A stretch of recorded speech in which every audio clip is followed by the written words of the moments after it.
हाय दोस्तों, कैसे हैं आप सब। उम्मीद करते हैं बढ़िया ही होंगे। मैं हूं मोमिता और स्वागत है आप सबका हमारी आज की संडे क्वेश्चन सेशन में।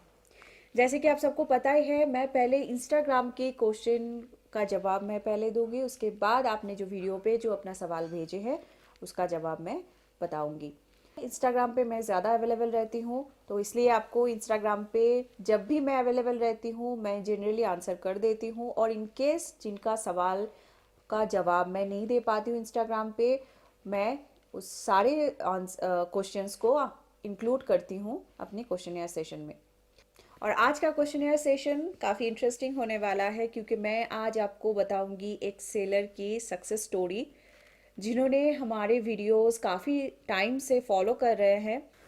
तो सबसे पहले क्वेश्चन है, विश्व रंजन पूछ रहे हैं, मैं एक अमेजन सेलर हूँ। लास्ट 3 मंथ्स से मैं एडवर्टाइजिंग कर रहा हूँ अपने सेलर अकाउंट पे। अमेजन की गाइडलाइंस के हिसाब से मैं अच्छे से ऑटोमेटिक कैंपेन चलाने के बाद फिर उसे कीवर्ड से मैं मैनुअल कैंपेन चलाया, फिर पॉजिटिव एंड नेगेटिव सारे कीवर्ड्स भी यूज़ किए, फिर भी मेरा सेल इंक्रीज नहीं हो रहा। इवन मेरा टोटल एडवर्टाइजिंग कॉस्ट 27 के हो चुका है लास्ट 3 मंथ से, और सेल भी सेम 27 के ही है। अब समझ नहीं आ रहा है मिस्टेक कहाँ है। मेरा कैटेगरी मेंस कैजुअल शर्ट्स है और मैंने 21 डिज़ाइन लिस्ट कर रखा है मेंस कैजुअल शर्ट्स का, विथ डिफरेंट कलर्स और साइज। प्लीज़ सजेस्ट करो मुझे मैं क्या करूँ। और check out the products I am selling on Amazon. तो मैंने आपका लिस्टिंग चेक किया और मुझे वहाँ पे जो खामियां नज़र आया वो है, आपने जेनरिक ब्रांड नेम से अपना प्रोडक्ट जो है वो लिस्ट किए हैं। तो शायद आपने जब लिस्ट किया तो तब आप ये सोच के लिस्ट किया होगा जेनरिक में कि जीटीआई अप्रूवल लेने के लिए आपको बहुत टाइम लग जाएगा, और इसलिए आपने जेनरिक नाम पे ही प्रोडक्ट सेल करना स्टार्ट कर दिए। तो इसलिए ये हो सकता है कि आपको सेल नहीं आ रहा है, क्योंकि आप एज ए कस्टमर प्रोस्पेक्टिव से सोचिए। एक जेनरिक ब्रांड नेम का कोई भी lifestyle product, specially clothing, shirts, T shirt वगैरह या टॉप वगैरह हो गया, जो जेनरिक मतलब हो गया कि लोकल मार्केट अनब्रांडेड आइटम, तो उसकी क्वालिटी का कोई गारंटी नहीं होता कि वो कौन सी क्वालिटी का मिलेगा। और उसमें आपने आपका जो प्राइस ब्रैकेट मैंने देखा वो 500 के ऊपर ही था प्रोडक्ट्स की। तो 500 के ऊपर का प्रोडक्ट्स जनरली कस्टमर क्यों परचेस करेंगे जेनरिक ब्रांड से, अगर आप सेल कर रहे हैं मतलब लोकल अनब्रांडेड प्रोडक्ट, वो इतने महंगे में क्यों अमेजन से खरीदेंगे, पहली चीज़। और दूसरा जो मुझे वहाँ पे देखा कि आपका कुछ प्रोडक्ट्स में नेगेटिव रिव्यू आ गया है, सिर्फ 1 या 2 रिव्यू है उसमें भी नेगेटिव रिव्यू आ गया है। तो आपका एक तो प्रोडक्ट जेनरिक में बेच रहे हैं आप, ऊपर से रिव्यू भी खराब आ रहा है, तो एज ए कस्टमर भी आप सोचिए आप वो प्रोडक्ट क्यों खरीदेंगे। तो आप वो प्रोडक्ट नहीं खरीदेंगे, तो इसलिए आपको आपका विजिबिलिटी तो आ रहा है लेकिन आपको ऑर्डर उतना ज़्यादा नहीं देखने को मिल रहा है। आपको इसमें सुधार एक ही चीज़ का करना है, आपने जो भी प्रोडक्ट लिस्ट किया जेनेरिक नाम से, आपको अपना ब्रांड नेम से लिस्ट करना है। और अपनी रिव्यूज़ को इंक्रीज़ कराने में आपको ध्यान देना है, क्योंकि हो सकता है कि आपकी प्रोडक्ट क्वालिटी में कुछ इशू हो, वो भी आपको चेक करना है कि आप जिस प्राइस में बेच रहे हैं क्या वो भी सही है। लेकिन मुझे लगता है जो मेन इशू हो रहा है वो है आपकी ब्रांड से, क्योंकि आपने लोकल ब्रांडेड आइटम्स का लाइफस्टाइल में आप स्पेशली जेनरिक करके सेल कर रहे हैं, और उस पर भी आपका प्रोडक्ट की प्राइस जो है 500 के ऊपर है, जो जनरली लोग परचेस करने के लिए बहुत बार सोचते हैं। ऊपर से रिव्यू इतना देख के कोई भी परचेस करने के बारे में नहीं सोच रहे हैं। आप ऐसे ही प्रोडक्ट लिस्टिंग ऐड मत चलाइए, अभी स्टॉप कर दीजिए। पहले ये 2 स्टेप आप फिक्स करिए, फिर उसके बाद ऐड रन कीजिए, उसके बाद देखिएगा आपको ज़रूर ऑर्डर देखने को मिलेगा। नेक्स्ट क्वेश्चन पूछ रहे हैं Mama Polo. I have a question. What if I entered wrong HSN code and wrong GST rate in Flipkart listing? For example, if I am selling a product in electronic category whose GST rate is 18%, but while listing I choose GST rate 5%, will my listing will be accepted? And if accepted, would I have to face any problem in future? देखिए, HSN code आपको उसी product की category के अनुसार देना है। अगर आप रॉन्ग भरेंगे तो आपको आगे वो प्रोसीड करने ही नहीं देंगे फ्लिपकार्ट पे, ठीक है। और in case other market places जैसे कि अमेजन पे अगर आप रॉन्ग एजेसन कोड भर रहे हैं तो आपको पेनल्टी लगेगा और आपका लिस्टिंग जो है वो डिलीस्ट हो सकता है। और नेक्स्ट आपका क्वेश्चन है, one more question, for selling pet food and supplements does I have to require food license also? जी हाँ, आप कोई भी फूड आइटम बेचना चाहते हैं तो आपको एफएसएसआई लाइसेंस लेना ही पड़ेगा। नेक्स्ट क्वेश्चन एमएन रिटेल्स पूछ रहे हैं, hi Momita, my name is Vishwajit, I am a new seller on Amazon since last 2 months. I have received order till now below 20 as on today's date. I have been offered for multi-seller flex program. Can you please tell me, is that right decision to enroll for that service? Is my current business in my current business scenario? I deal in home and kitchen, showpiece, figurine category.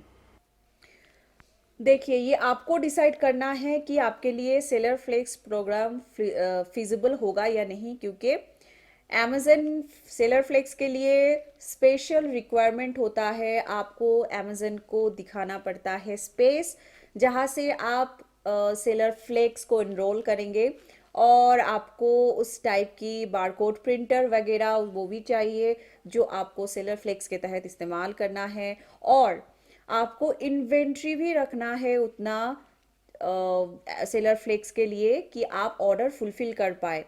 तो इतने सारे जो criteria है वो आप fulfil कर पा रहे हैं कि नहीं, ये आपको देखना है।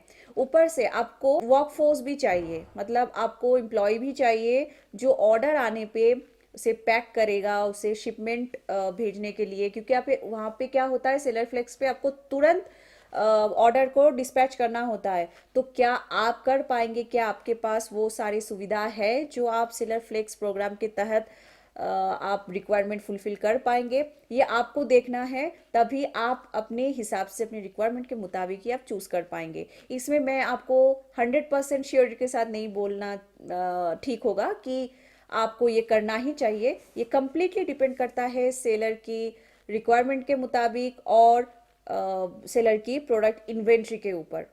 तो अगर आप अमेजन को फुलफिल कर पा रहे हैं इस रिक्वायरमेंट को, पहले खुद भी देख लीजिए क्या आप खुद से कर पाएंगे या नहीं। नेक्स्ट क्वेश्चन गौरव पूछ रहे हैं, hello Momita, seen your video on how to promote product on Amazon. Can you please tell me, if I come up with premium quality rice on Amazon, will it be successful? Kindly do reply. You are expert personal in your field. Thank you so much Gaurav ji. देखिए, यहाँ पे आपने कहा कि rice category में, मतलब rice आप cell करना चाहते हैं अमेजन पे। अमेजन पेंट्री पे आप सेल कर सकते हैं, लेकिन इसके लिए भी स्पेशल रिक्वायरमेंट आपको चाहिए, तो आप अमेजन पेंट्री के लिए देख सकते हैं। लेकिन यहाँ पे आपको मैं कुछ इन्फॉर्मेशन देना चाहूँगी। ग्रॉसरी आइटम्स और राइस वगैरह जनरली कस्टमर्स खरीदते हैं बिग बास्केट, ग्रूफर्स जैसे वेबसाइट से, ठीक है, और अमेजन पेंट्री से भी खरीदते हैं, लेकिन बिग बास्केट या ग्रूफर्स जैसे वेबसाइट से वो ज़्यादा परचेस करते हैं। तो आप अमेजन के साथ साथ अगर फोकस बिग बास्केट या ग्रूफर्स में, ऐसी वेबसाइट्स में अगर करेंगे तो आपके लिए ज़्यादा फ़ायदेमंद होगा, ठीक है। और अमेजन पेंट्री पे आप ट्राई कर सकते हैं, लेकिन आप पहले बिग बास्केट या ग्रूफर्स को ही फोकस करें। अब मैं आपको बताती हूँ एक सेलर की सक्सेस स्टोरी, जो आपने इस Q&A सेशन की टाइटल पढ़ के ही आपको पता चल गया हो था। ये सेलर जो है उन्होंने अपना जो जर्नी है वो हमसे शेयर किया इंस्टाग्राम पे। तो इतना ब्यूटीफुल था वो जर्नी जो उन्होंने शेयर किया, और इतने अच्छे लफ्ज़ में उन्होंने कहा कि हम डबल मोटिवेटेड हो गए हैं, कि हम जो कहते हैं जिस तरीके से आपको e commerce journey, e commerce business को कैसे आगे लेके जाना है वो सिखाते हैं, और टाइम टू टाइम जो आपको बताते हैं वो आप इतने अच्छे तरीके से फॉलो करके अपनी बिजनेस को ग्रो कर पाएंगे। ये मतलब जान के बहुत ही अच्छा लगता है हमें, और हमारी पूरे टीम के तरफ से आप सबको बस यही हम कहना चाहते हैं, ऐसे आप मोटिवेट होते रहिए। तो चलिए मैं आपको इन सेलर की जर्नी मैं आपसे शेयर करती हूँ जो उन्होंने बताया। Dear Momita, since you asked about our journey, क्योंकि उन्होंने कहा था तो मैंने कहा कि मैंने उनसे पूछा था कि आप पूरा अपना जर्नी जो है वो शेयर करें.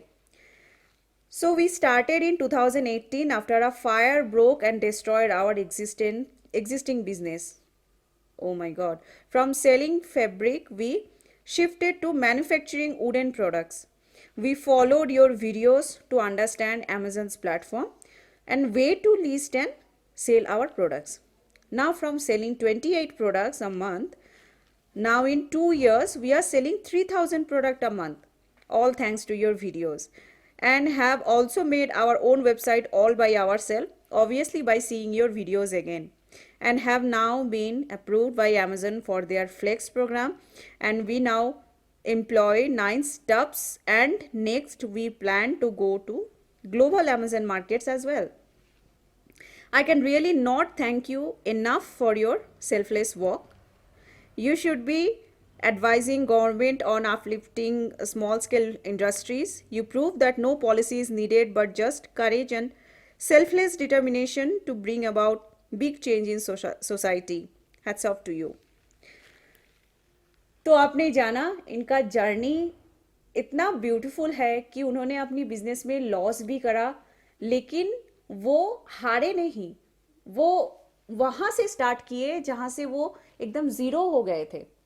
फिर वहाँ से अपना जर्नी को कितने अच्छे तरीके से उन्होंने कंप्लीट किए, और आज वो जहाँ वो 28 प्रोडक्ट्स मंथ जो उन्होंने उनका ऑर्डर आता था, वो अभी 3000 ऑर्डर्स इन ए मंथ उनका आता है. तो आप सोच सकते हैं वो कितना ज़्यादा ग्रो कर पाए हैं. और सिर्फ ये हमारी बात नहीं है कि सिर्फ हमारी वीडियोस से के ही मदद से उन्होंने इतना कुछ किया, लेकिन उनका खुद का भी हम सिर्फ इंस्पिरेशन उन्हें दिए हैं, और जो टाइम टू टाइम टिप्स देते रहते हैं, जो टाइम टू टाइम बताते रहते हैं कि आप ऐसे करो, ऐसे स्टेप्स फॉलो करो, लेकिन फॉलो आपको करना होता है. आप फॉलो करेंगे प्रॉपरली 1 by 1 स्टेप जो जो ई कॉमर्स बिजनेस को ग्रो करने के लिए होता है, आप फॉलो करेंगे तभी आप आगे बढ़ेंगे. तो आपको भी इस जर्नी से इन सेलर ने जो बताया, आपको भी एक इंस्पिरेशन मिलना चाहिए कि जब ये कर सकते हैं तो आप भी कर सकते हैं. आपको बस प्रॉपरली फॉलो करना है, रिसर्च करना है, फिर ऐसे अपनी बिजनेस को आगे लेके जाना है. अपने वीडियो में जो कमेंट में सवाल किए हैं उसके जवाब अभी जानते हैं. प्रीतम कुमार पूछ रहे हैं, thank you for information ma'am, I am asking again. शायद इन्होंने पहले भी पूछे होंगे. Please take my question in next Q&A. Question 1 is location matters for selling on Amazon. देखिए, लोकेशन मैटर नहीं करता अमेजन पे सेल करने में, लेकिन यहाँ पे कुछ फैक्ट्स तो है जो आपको ध्यान रखना है. आप किसी भी लोकेलिटी से अमेजन पे सेल कर सकते हैं, लेकिन यहाँ पे क्या होता है कि अगर आप रिमोट लोकेशन से अगर सेल करते हैं तो आपका जो प्रोडक्ट वो इजी शिप वाले पिकअप करके जो लेके जाएंगे, वो पहले हब पे पहुंचती है जो मेन सेंटर होता है सिटी में, फिर हब से वो दूसरे जगह पे डिस्ट्रीब्यूट होता है. तो इसमें क्या है कि लॉजिस्टिक में टाइम ड्यूरेशन थोड़ा सा ज़्यादा लग जाता है, तो इसलिए कस्टमर को आपकी प्रोडक्ट पे जो डिलीवरी टाइम जो है वो ज़्यादा दिखाते हैं.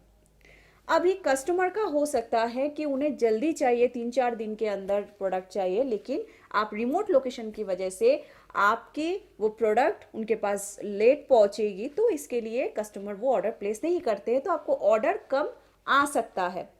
क्वेश्चन नंबर 2 इनका है, if I sell from a small town then how can I procure products at low cost since we have to compete with sellers living in areas which are hub of some products like Surat is hub for sarees. देखिए, आपको local market में आपके area में आसपास जो भी product बनता है उस पर आपको पहले फोकस करना चाहिए जब आप स्टार्ट कर रहे हैं. बाहर से आप मंगवाएंगे तो ऑब्वियसली आपको लॉजिस्टिक कॉस्ट तो उसमें ज़्यादा पड़ेगा, तो आपको compete करने में फिर दिक्कत होगा. तो आप ऐसे प्रोडक्ट्स ढूंढिए जो आपके आसपास में ही बनता हो. Question number 3, should we start from some place which is a hub or centre for some kind of products. तो आपके पास अगर ऑप्शन है आप शुरू कर सकते हैं, लेकिन ऐसा नहीं है, रिक्वायरमेंट नहीं है कि आपको उसी जगह से स्टार्ट करना है. नेक्स्ट क्वेश्चन पूछ रहे हैं फिट जीवन. मैं ये सेकंड टाइम पूछ रही हूँ कि अगर मैं अपना साइट बना के सेल करूँ तो स्टार्टिंग में जीएसटी ज़रूरी है क्या? जीएसटी तो ज़रूरी है ही। आप ऑनलाइन कुछ भी सामान बेच रहे हैं और अगर अपना प्रोडक्ट आप अपनी स्टेट के बाहर भेज रहे हैं तो ऑब्वियसली आपको जीएसटी चाहिए ही चाहिए। अगर आप ऑफलाइन सेल करते हैं जहाँ पे आपको सिर्फ अपनी स्टेट के अंदर ही सेल करना है तो आपको जीएसटी पहले ही दिन से लेना ज़रूरी नहीं है। लेकिन जैसे आपने कहा ऑनलाइन वेबसाइट बना के आप अपनी प्रोडक्ट को सेल करना चाहते हैं तो मैं एज्यूम करती हूँ कि आपको बाहर स्टेट पे तो भेजना ही पड़ेगा, तो आपको जीएसटी लेना ही है day from day one. Next question पूछ रहे हैं इंडियन फूडी। दीदी और एक बात, मैं जेनरिक नेम से सेल कर रहा हूँ क्योंकि जीटीआई अप्रूव होगा जब पैकेजिंग पे ब्रांड टैग प्रिंट होगा। मैंने बहुत कोशिश किया खुद टैग बनाने का अप्रूव्ड करने के लिए, बट उन्होंने बोला कोई स्टिकर नहीं चलेगा, डायरेक्टली प्रोडक्ट और बॉक्स पे प्रिंट होना चाहिए। तो मैंने 4 मंथ्स जेनेरिक नेम से सेल करने के बाद उस प्रोडक्ट को जीटीआईएन ऐड कर सकता हूँ क्योंकि मेरे लिस्टिंग में बहुत सेलर अंडर ऐड हो गए हैं, जो प्रॉब्लम की बात है। Please provide some advice.